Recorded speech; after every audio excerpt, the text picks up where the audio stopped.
Price Lord. கர்த்தர் உங்களை ஆசீர்வதிப்பாராக. ஏசப்பா என்னோட பேசின வார்த்தை, நெருக்கத்திலே நீ கூப்பிட்டாய், நான் உன்னை தப்புவித்தேன். ஆமீன். ஏசப்பா இன்னைக்கு உங்களை பார்த்து சொல்கிறாரு, நெருக்கத்தில் ஏசப்பா நம்ம நோக்கி கூப்பிட்டா ஏசப்பா சொல்கிறாரு, நான் உன்னை தப்புவிப்பேன்னு ஏசப்பா அந்த நாள் கூட சொல்கிறாரு.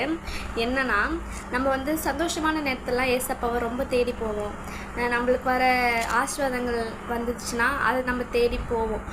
அதுக்காக நம்ம ஏசப்பாக்கு நன்றி சொல்ல போவோம். ஆனால் ஏசப்பா சொல்கிறாரு, உனக்கு நெருக்க வர நேரத்தில் நீ என்னை நோக்கி வரியா அப்படின்னு ஏசப்பா நாளை கூட சொல்கிறாரு. ஏன்னா நம்ம நெருக்க வர நேரத்தில் தான் ஏசப்பனை கைவிட்டார், அவர் இல்லை அப்படின்னு நம்ம சொல்லி நம்ம வீட்டிலே இருந்துடுறோம். நம்ம ஏசப்பா தேடி போக மாட்டேங்கிறோம், அதற்காக நம்ம ஜெபம் பண்ண மாட்டேங்கிறோம். ஏசப்பா அதனால என்ன சொல்கிறேன்னா, நம்ம நெருக்கத்தில் நம்ம நோக்கி ஏசப்பா நோக்கி நம்ம கூப்பிடும்போது நிச்சயமாக அந்த நெருக்கத்துலேருந்து ஏசப்பா நம்மளை விடுவிக்கிற தெய்வமாக இருக்கிறாரு. நீங்கள் நெருக்கத்தில் நோக்கி கூப்பிடுங்க, நிச்சயமாக உங்களுக்கு என்ன நெருக்கமோ அந்த நெருக்கத்திலேருந்து ஏசப்பா உங்களை தப்புவிப்பார். ஏசப்பா உங்களை ஆசீர்வதிப்பார்.